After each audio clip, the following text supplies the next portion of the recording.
Good. So hi guys, and welcome back to the Always Wired podcast. We're joined today by Scotland's #1 sheep shearer, Chris Duncan. How you doing? I fucked off the shearing, so the number one lightweight in Scotland and the UK. So Chris, it's been a couple of months since we last had you on. So what's been happening? Oh, not much, mate. Obviously, my girlfriend's pregnant and stuff like that, so we've got a baby on the way. I fought in October. I can't remember when we were last on together. Was that after my fight or? I think it was the week after your fight you came on. Yeah. So, no sign of a fight yet, but just keeping ready. And all I need to do is the weight cut now. So, I'm just training away, trying to stay as ready as possible. I'm fit as a fiddle, so somebody just needs to give me a wee phone call and then we can get moving, eh? Because I seen you and Kiefer were kind of going back and forward a wee bit on Instagram. Yeah, a wee bit. He just gave me a little bit of a bite. I got him a wee bit, and then just fucking. He said to ask him pretty please for a fight, and I was just like, well, can you fight me please? And then he just didn't come back to it. So the ball's in his court now, So I've done everything, and my manager will push for that fight. So if we don't get a fight with him, he's shat it and decided he wants to go elsewhere. So if your next fight's not Kiefer, who would you like? To be totally honest with you, mate, that's the guy I've called out, and that's the guy that I've had my eyes on. So if there's not going to be him, just anybody really, it doesn't really fuss me. If you're involved with a sport like that, you should be able to feel that you can take anybody on in the division. So just looking forward to a fight, looking forward to the challenge and the kind of, I like the nerves of knowing who could it be or who could I fight next. And obviously everybody knows that I've been pretty vocal about I want to fight Kiefer. So if it doesn't happen, I don't really know what will, because I've not got much power in my hands when it comes towards that, especially because I've been inactive. It's a bit different if I'm being pretty active and I can kind of demand or ask for things. But yeah, just looking for a fight, man. I'm desperate to get in there. It's just my passion and I love doing it. So just ready to get back in there. Because do the guys at Bellator, because although you're saying you're kind of inactive, a lot of it's out of your hands, like it's all in the world of COVID. So the guys at Bellator, are they kind of checking in, seeing how you are, seeing what they can do, sort of idea? Well, they've not really been in contact, to be honest, just because of the pandemic, So yeah, we're kind of stuck with that. But obviously the matchmaker and that sends me an odd message here and there, just out of courtesy, obviously, saying like, how's it going, blah blah blah, So yeah, it's just very crazy times that we live in now, man, and it's just getting with everybody. It's just grinding on everybody. Because I know that like the times at the moment they're no great, but you're kind of doing an exceptional job of marketing yourself on social media. Yeah, man, you just got it, man. Like, if you've got no money to invest, you should invest your time. That's just a thing that I've always held close to me, that if you have nothing to give, you just invest your time, because time, like, people value their time so much. So if you can divide your time and give it to your passion or the love of what your sport is, you're just going to start starting a snowball effect or a wave effect, that the only thing that can come out of it is obviously good things. Yeah, because that's a shout out to your YouTube channel as well, because I was watching that today, and it's like you're sitting in your big man chair, which looks like the comfiest chair in the fucking world. You're just sitting there a bit like you're about to sentence somebody to death, get all these questions ready. So is that kind of like a tip that you would give to some of the other pros out there to kind of use your time? Like, because obviously if you're not fighting, you're not really in the fight camp. So to use your time a bit more wisely and push more on like social media.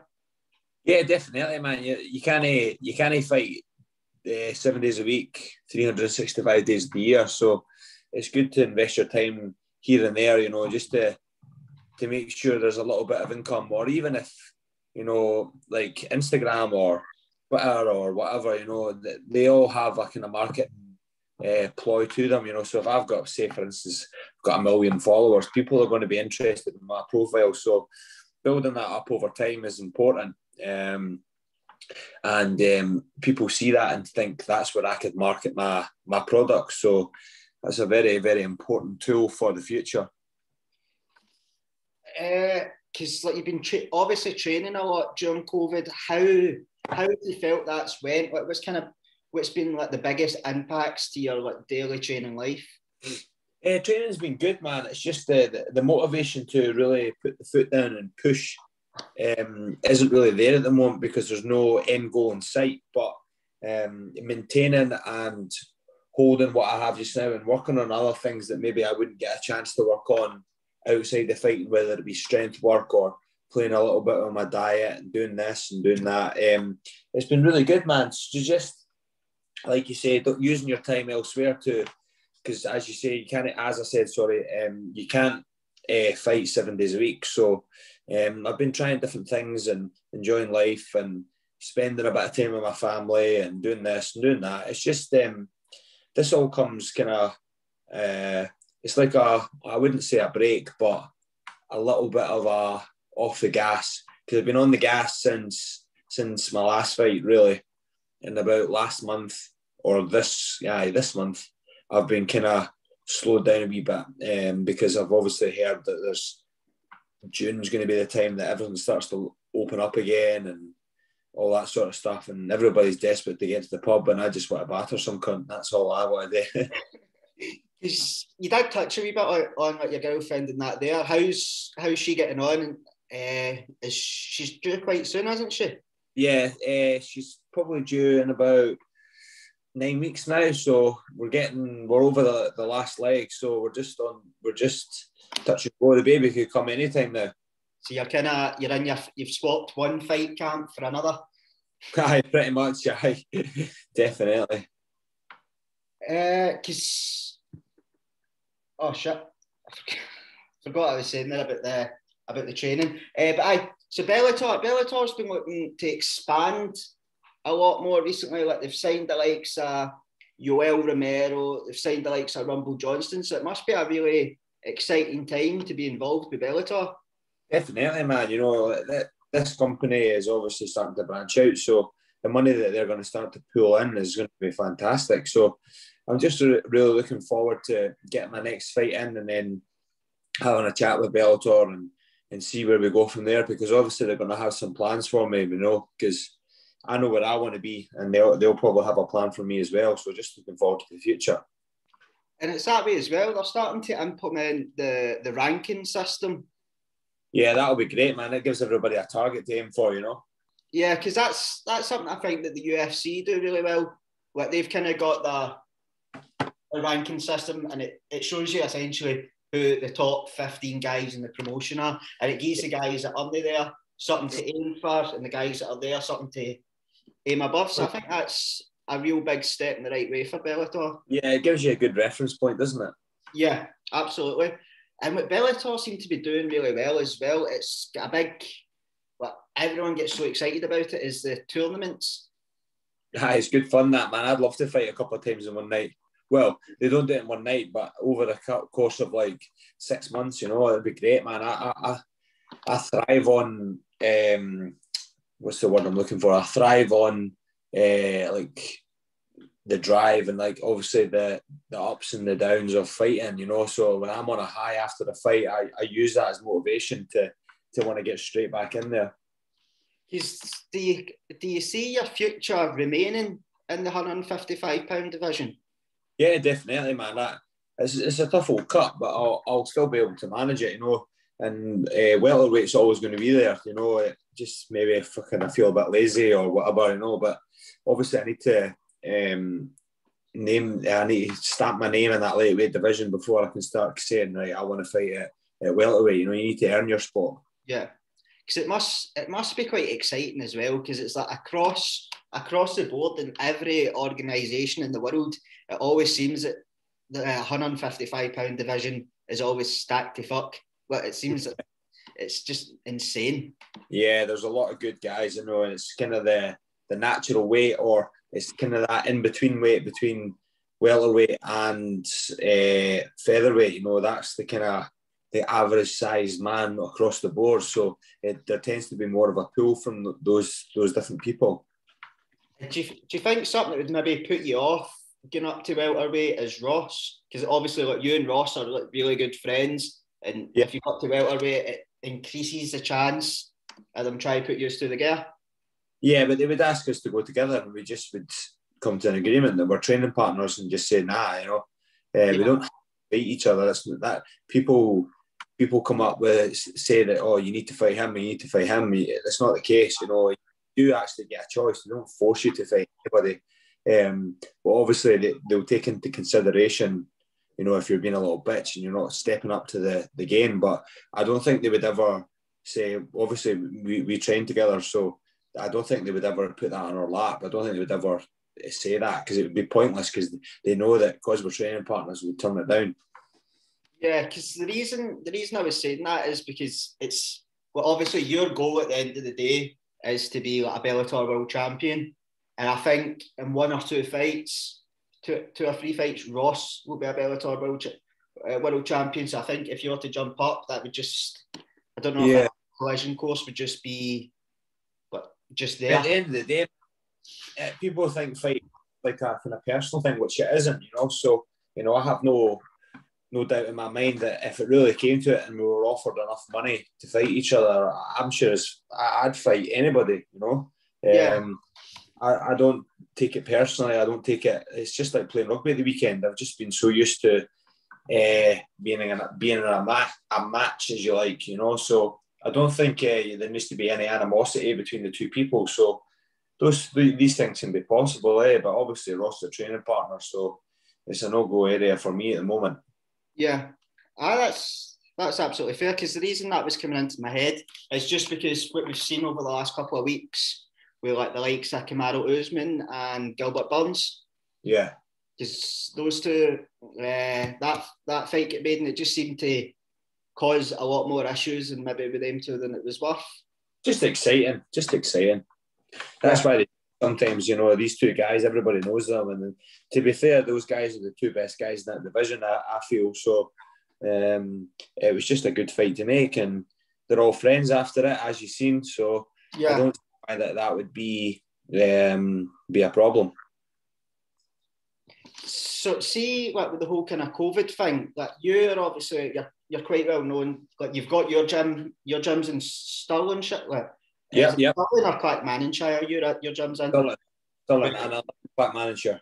So you've obviously got that gym and that's your home, but what you like to do is you like to kind of go around. So you go to Scottish Hit Squad, you go to kind of the Dinky Ninja fight team gyms, you go down then. How is that kind of affected you? And it's good. I tend to travel and try and hone my own skills. I'm not really bothered about what everybody else is doing. I'm always going to be where I want to be, whether it be because I've dedicated my life to it or I'm putting in the miles or whatever, you know. I'm just glad that some of the gyms are welcoming me with open arms. Others not, but it's just me. I'm I'm not selfish in your face selfish, but at the end of the day, I'm there for me. So when I'm in there training, it's not for the other guys. It's not for this. Don't get me wrong. If they help me, I'll help them. It's like that. That's kind of the misconception. Everybody's like, well, karma's not a real thing. Well, karma is, because if you do nice things to people, nice things will come back to you. It is what it is. So, I travel all around the world, actually, just to be the best professional athlete that I can possibly be. Has that been something like taken away for you by COVID that's had a negative impact, or have you just managed to use your mental strength to kind of come over that barrier? Yeah, I always manage, mate. Like I know in here that I can fight. So if it came that, all right, okay, Chris, you're fighting on Sunday, I'd be like, how many days is that? Oh, 2 days, right? Okay, neighbour.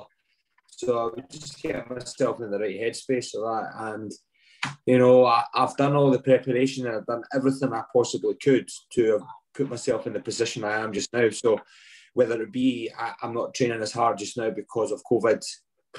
It must be made for me, you know. But I am training hard, and probably harder than most people. So that always gives me a positive mindset when I go in there, because nobody's doing as much as I am. Look, do you think this will be a point in your career where you've had kind of essentially so many setbacks that are out with your control? Like a pandemic, no one can control a pandemic, so everything that's happened's kind of been out of your control. Is this a time in your career you'll look back and you'll have a bit of pride with how you've came through it, how you've managed to stay mentally focused, you're still at the gym every day? Yeah, 100%, mate. You just got to. I've said this numerous times over the last couple of weeks. Is you just got to piss with the cock you got. So there's no point fucking looking for somebody to give you a pat on the arse and say, "Oh, you're doing so well." You know, nobody's going to do it for you, man. Like, nobody's going to go do those runs. Nobody's going to eat the way I eat, and nobody's going to make sure I'm always in tip-top shape. And you know, that fucking anytime, anywhere is such a well-used term, but not everybody would do it anywhere, anytime, and all that sort of stuff, you know. It's probably overused, you know, just by these people that want to make sure this to make them sound cool, which is not the case in my eyes. You know, I will do anytime, anywhere.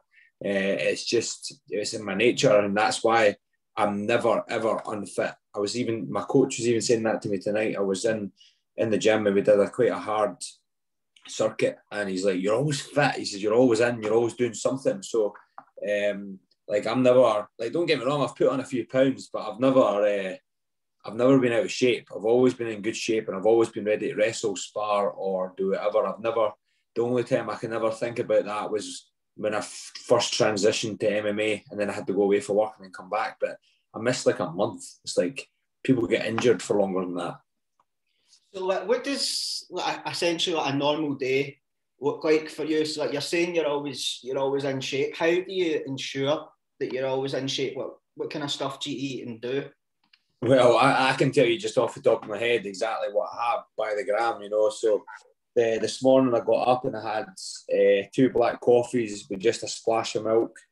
And then I had 50 grams of oats, 100 grams of berries, and 100 grams of banana with 20 grams of almond butter. And that was my breakfast before my strength session this morning. And then obviously after that, I came back in, had, what did I have today? What did I have today? Fucking hell, that's the dementia or the CTE kicking in. What did I have today?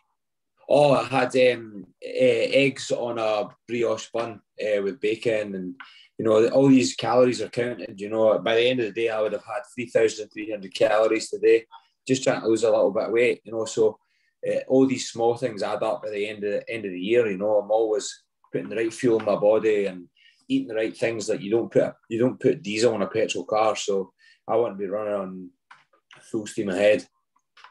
That's quite a good fucking expression, actually. Don't put diesel in a petrol motor. I like that. So you didn't put shit in it, you know. Because you're nutritionist, it's Fuel for Fitness. Fuel for Performance. Fuel for Performance, sorry. I was trying to give them as best a shout out as I can. So do they essentially make up your whole, like a week's supply of food and send you?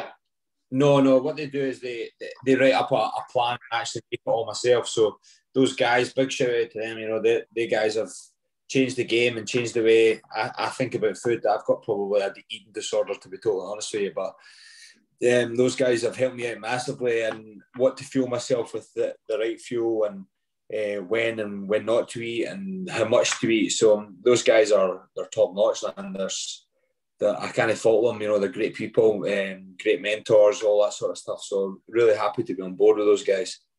Because that's, like, just to come back to a wee bit of what you were mentioning earlier, like you were kind of saying to a degree that you're quite big for the 155-pound division, but to my knowledge, you've never missed weight.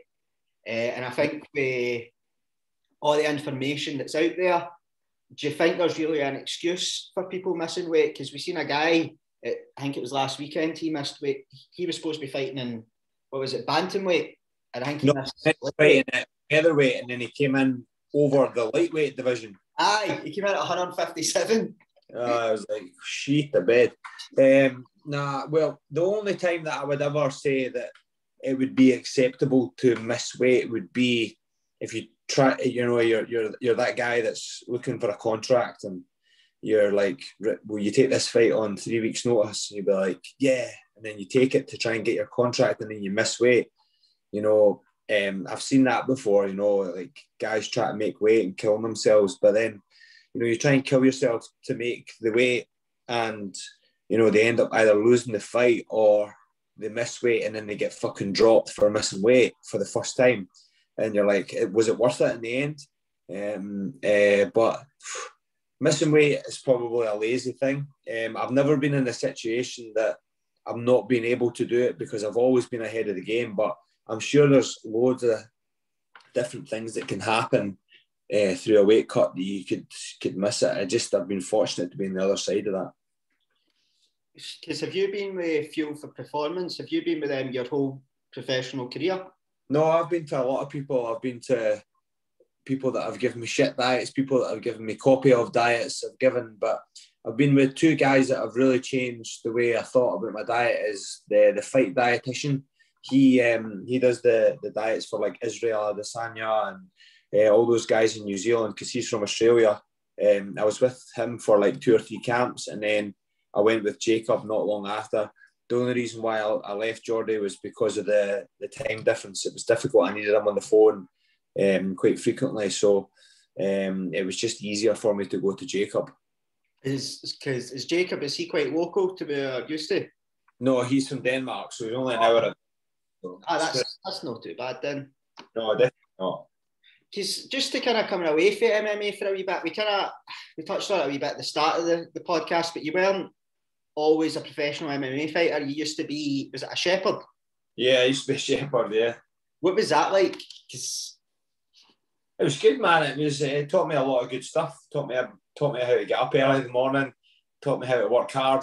Taught me how to fucking roll about and shit and do stupid, horrible things. But yeah, man, it's a really good part of my life that I would maybe go back to, not full time, but I would like to touch back in it and do a couple of things and tick off a couple of boxes. But yeah, that was a really good time in my life. It was a lifestyle more than a job. So it's the same with fighting. I've moved myself into a different lifestyle to then progress my MMA career forward.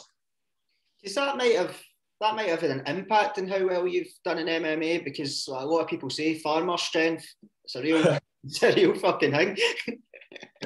Yeah, man, definitely. It's everything's got a reason for being in your life. So rather than dwelling in it and worrying about what you've done in your past, just move forward and use it to your advantage, because I gained a lot of good friends and a lot of good knowledge from being a farmer. So yeah, I'm happy that I've moved away from it now, though, obviously, and found my passion and found my love. But there's something I can always go back to.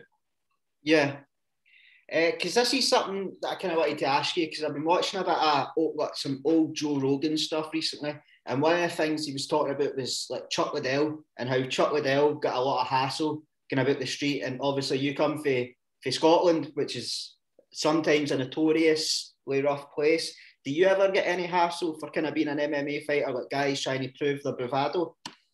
Sometimes it's more kind of off the cuff, like they'll give me a wee dig from the side and, all right, man, and it's like, I'd take you and you know that, and then they kind of doing it in a jokey way, but they're just testing the water. But I'm not out very often to put myself in that situation, so I do get it. And a lot of people try, and especially if they've had a few babies in them, they tend to think that they're Superman. So that's just comes with the territory, man. You know, it's like anything, you know. Yeah, absolutely. That was just more a kind of curiosity point rather than anything, because obviously you're getting more attraction, you're getting more fame. You fight in Bellator quite regular, so everyone will know your face a wee bit more. So I was just wondering if that's something you ever faced. Yeah. Did you catch the UFC fights at the weekend? I watched some of them, yeah. I watched like Derek Lewis and stuff like that. What other one did I watch? There was a couple of good ones, wasn't there? Yeah, Like the Derek Lewis fight, I was a wee bit traumatised actually, because I was quite a big Curtis Blades fan. But I like that. I like that style where he just takes you down and fucking mauls you. But obviously, you can't really do that to Derek Lewis. No. You get a big fat fist in your chin. Right, because he's one of those fighters that his power just seems deceiving. Like I just don't think you would expect how hard he hits until he hits you. Yeah, he's a big boy too, though.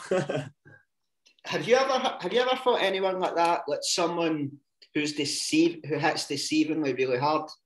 There was a guy in the D unit in Glasgow in Dumbarton called John Cullen, and he just looks like quite skinny. He's a Muay Thai fighter, and well, fuck me, he can bang. Holy shit! I got a wee bit of a fright when I went there because it was like the first kind of time that I'd ever been sparring, and I thought to myself, "Oh yeah, fucker, I'm in a fight." So, you get those guys that pop up now and again. Shout out to the D unit in Dumbarton, the fucking yeah, John Cullen.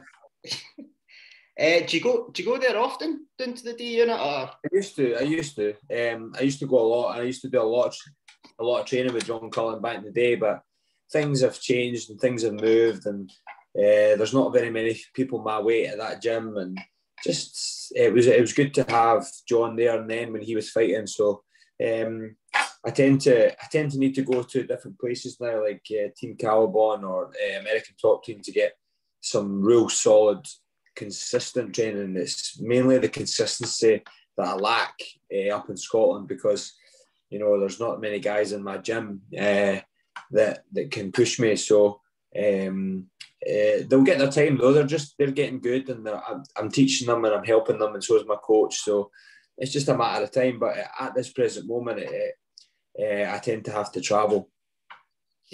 That was something I think we might have spoke about a wee bit the last time, but we didn't touch on it fully. Do you ever feel a lot of pressure? Because obviously, like, Scotland's not got a lot of guys that are in like the Bellator, the UFC, and one are at the top level. Do you ever feel a bit of pressure? Because I think you're the second or third guy for Scotland ever signed to Bellator, so you're essentially flying the flag for Scottish MMA.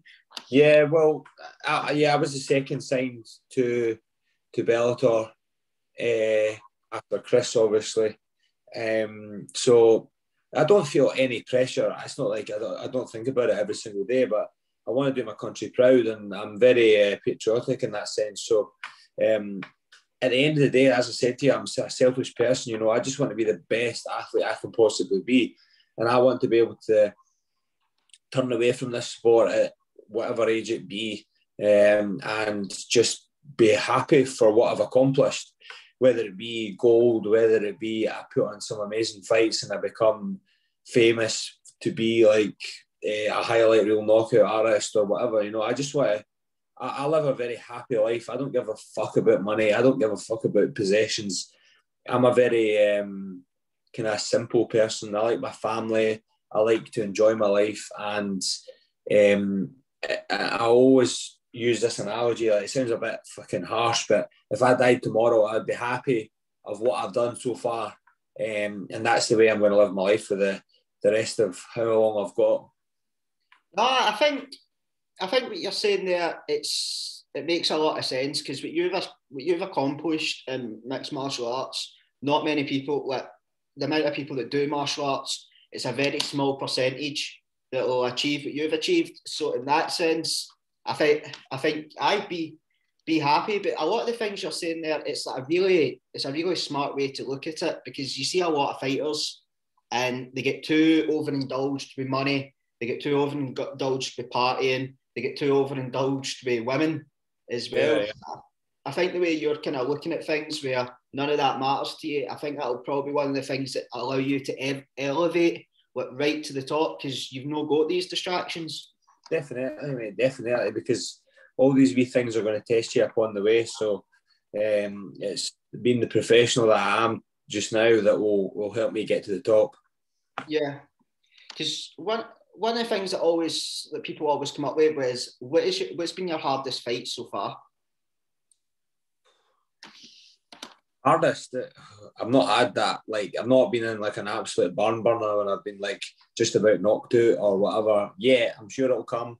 But the toughest fight would probably have been my last opponent was probably the toughest fight,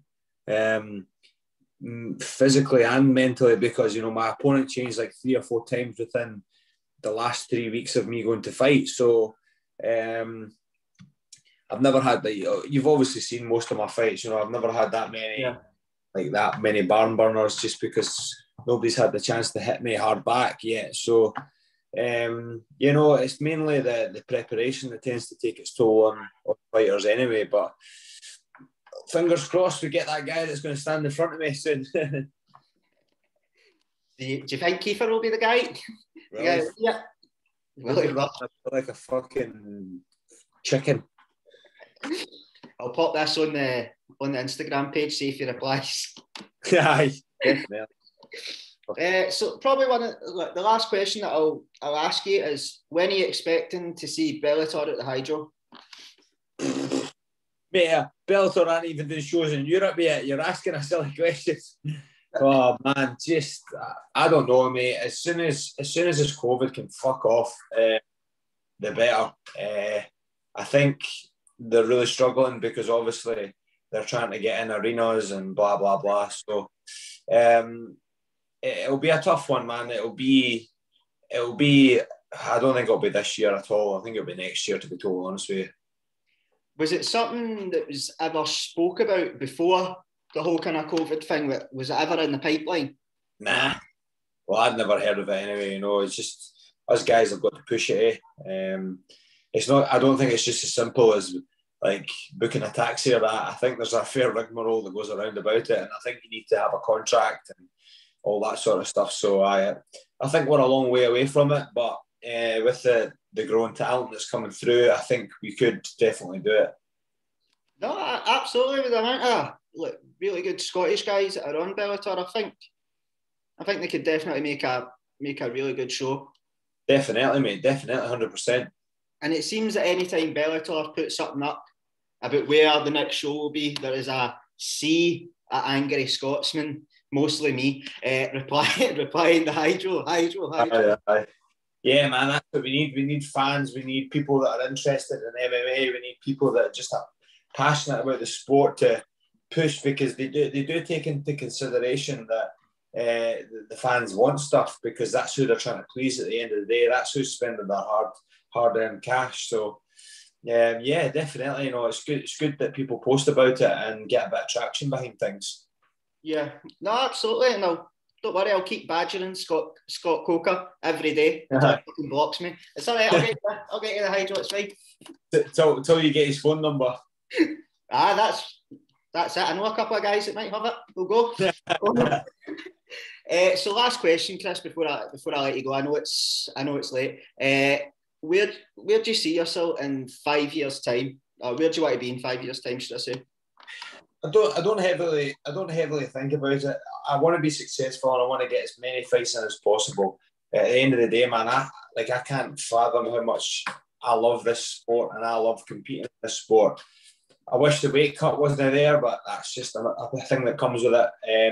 But, you know, if I could fight 20 times in a year, you know, that would be the way it would go. But I'm just really looking forward to the future and actually getting a run at this, because that was me signed by Bellator and I got myself a fight, and then we went into a fucking pandemic. So this whole pandemic has taught me that don't be wishful thinking. You know, don't think that you're maybe going to get this and you're maybe going to get that.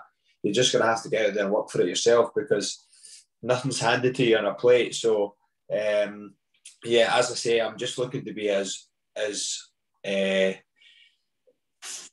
I'm going to try my best to be as active as I possibly can, whether it be maybe fighting at a bit higher weight, like you said, or saying to some people, you know, I'll fight you here or I'll fight you there, maybe get a couple of catchweight fights. So we'll see, man. But as I said, all I'm wanting just now is to be active and be fighting a long, long time.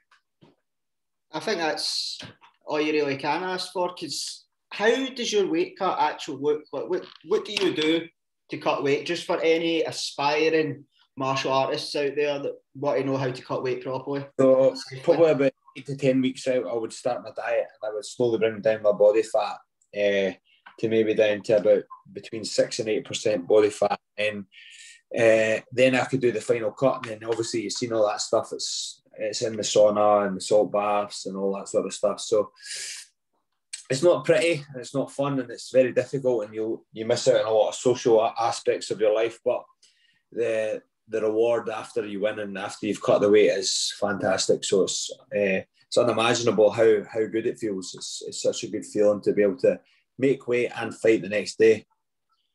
Because would you encourage young people out there? I know for guys coming through the ranks, money might be a bit of an issue, but those that maybe can afford it, would you encourage them to look at nutritionists? 100%. I would probably say if you had, I would spend more money on a nutritionist than I would on other things. You know, I would put that top of my priority list, especially when you're at the start. Yeah, absolutely. So thanks very much tonight. Oh, something popped up there. Thanks very much tonight for your time, Chris. And if you want to just give a wee shout out to your social media channels for anyone at home listening that wants to follow you. Yeah, so you'll get me on Instagram, The Problem 155, and the same with my Twitter. And then obviously I've got my YouTube channel that's just popped up. I've got 2 videos on it so far. One of them is a day in the life of eating, so nutrition. It's The Problem MMA. So if you want to give those a follow, a wee like, and a subscribe, all that sort of shit. And yeah, hopefully you'll see me out soon and watch me KO a couple of people. And with his YouTube channel, if you want to know that he pishes sitting down, it's all on there. Only real men are sitting down. Mate, I do mad shit all the time. Like, I'm not even wearing any bleaks in it. I'm just cutting out my boxers. So, thanks, guys. And remember to like and subscribe to the channel. And I'll see you all later.